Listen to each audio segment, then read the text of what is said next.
الله وبركاته. ازيكم يا حبايبي؟ عاملين ايه؟ يا رب تكونوا بخير. النهارده هنعمل مع بعض حمام وفراخ. هي فكرة كل الناس بتعملها، بس يا رب تستفادوا مني حتى لو بمعلومة بسيطة. دلوقتي هنعمل البصل بتاع المرتة بتاعة الحمام. انا بقول عليها مرتة، مش عارفة انتوا بقى بتقولوا عليها ايه. يعني الحشوة بتاعة الحمام. هخرط بصلتين كبار، وهجيب شوية رز واحمرهم مع بعض، ومع الكبد والقوانص بتاعة الفراخ بحمرهم في الزيت. في ناس بتحط صويا صوص وبتحط دبس رمان والحاجات دي، بس انا بعملها كده وبتبقى جميلة من غير دبس الرمان ولا الصويا صوص. الوقت خرطت البصلتين اهم، بس مش هحطهم كلهم. هحط نص البصل واسيب نصه عشان اعمل بيه الفراخ. وده الرز وده الكبد والقوانص بتاعة الحمام. هحط المقلاية على النار وهحط فيها شوية زيت، وهحط نص البصل وهسيب نص.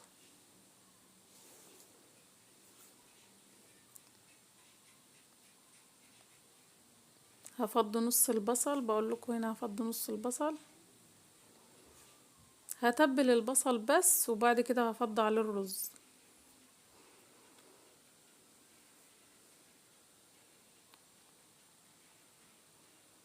انا بتبل في البصل في الزيت، وبعد كده هحط عليه شوية رز واحمرهم مع بعض.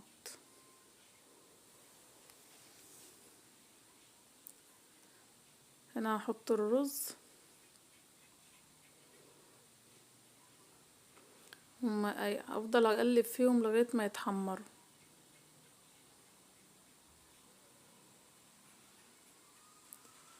هيتحمروا كويس لغاية ما يدوا لون ذهبي كده. احط البهارات: فلفل اسود، بهارات فراخ، وكزبرة، واقلبهم في بعض.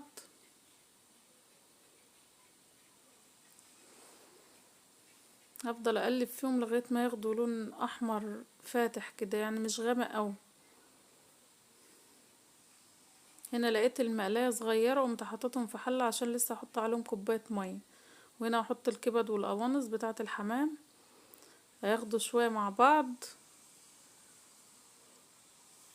وبعد كده هحط عليهم كوباية مية واسيبهم يستووا شوية وعشان لما يبردوا احشي بهم الحمام.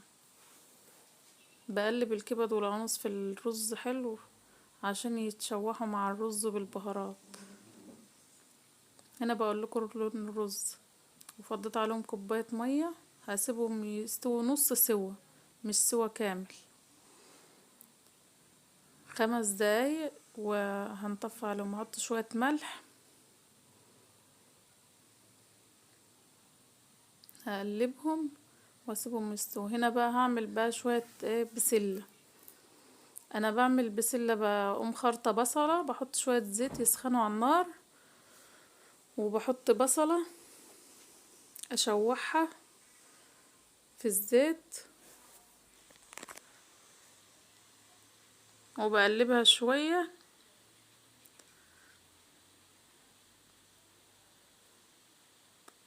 وبعد كده بقوم جايه حاطه البسله عليها عشان ما بتبقاش مسبكه وكده. فبقوم جايه عاملاها كده ببعضها، واحط عليها شويه بهارات على البصله قبل ما احط البسله. ادي البهارات: فلفل اسود وكمون وكزبره. بقلبهم في بعض شويه، واقوم فضيه عليهم البسله واوطي عليهم النار، اسيبهم يتشوحوا مع بعض. وبقوم ضربه الطماطم وحطها عليهم، بس اما البسله تتشوح وتستوي كده. حطيت البسله، بس الحتة دي اتقطعت يعني. حطيت البسلة وغطيت عليها. وهنا بقى بعمل الفراخ، بغزها كده غزتين بالسكينة عشان احشيها مرت، عشان هطبخها كده بحلة. هنا بقى بحط بهارات على البصل: هنا بدي بهارات كزبرة، ودي فلفل اسود، وهحط شوية بهارات فراخ، وهدعكم في بعض كده،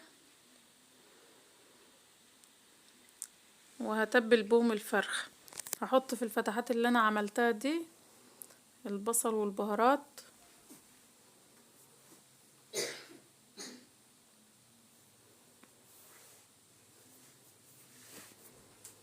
هتبلها كلها.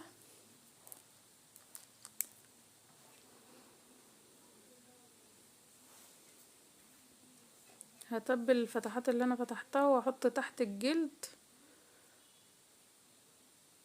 انا بحط في الفتحة اللي في الجنب اللي انا فتحها في الوراك، واحط تحت الجلد، واحط الباقي في قلب الفرخة من جوه.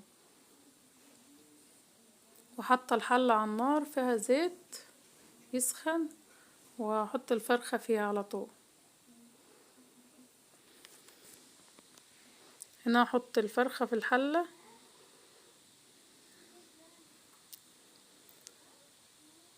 واقلبها، واحط على ورق لورا وحباية طماطم.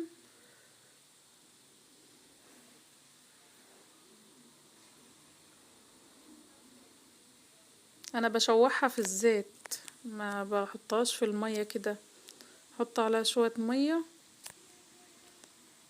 واسيبها بقى مع نفسها لما تستوى بقى.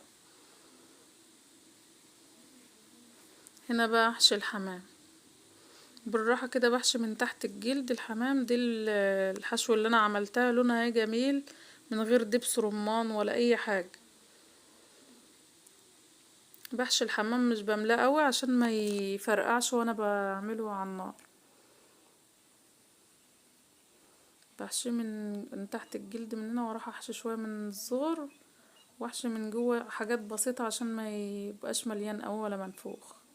واقوم متكيه عليه كده، فرداه فيه الحشو.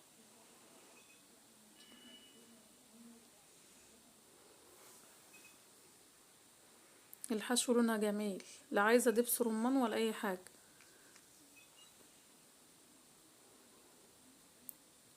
والكبد والقوانص بقى مخليها طعمها جميل.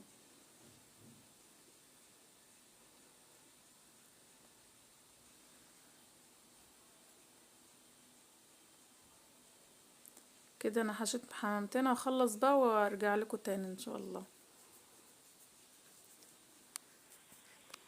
هنا هحط حلة على النار فيها مية تغلى،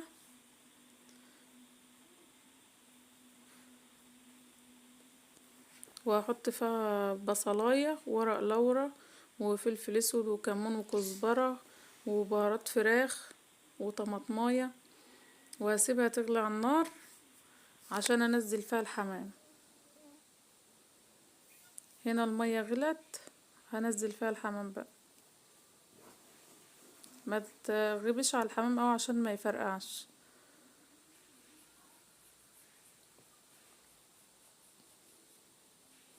انا هغطي عليه بقى واسيبه يستوي مع نفسه شوية. هنا بقى احط الطماطم على البسلة والجزر. هي خلاص قربت تستوي، فافضي عليها الطماطم. انا بعملها كده، وانتوا بقى اعملوها زي ما انتوا حابين.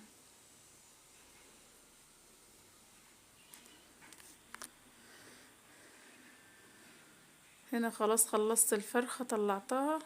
دي شوية صلصة بزيت بشوية بهارات، هدهن بهم الفرخة واحمرها. انا بحمرها في الفرن. طلعتها هي استوت الاول، هطلعها احمرها وبعد كده هحمر الحمام.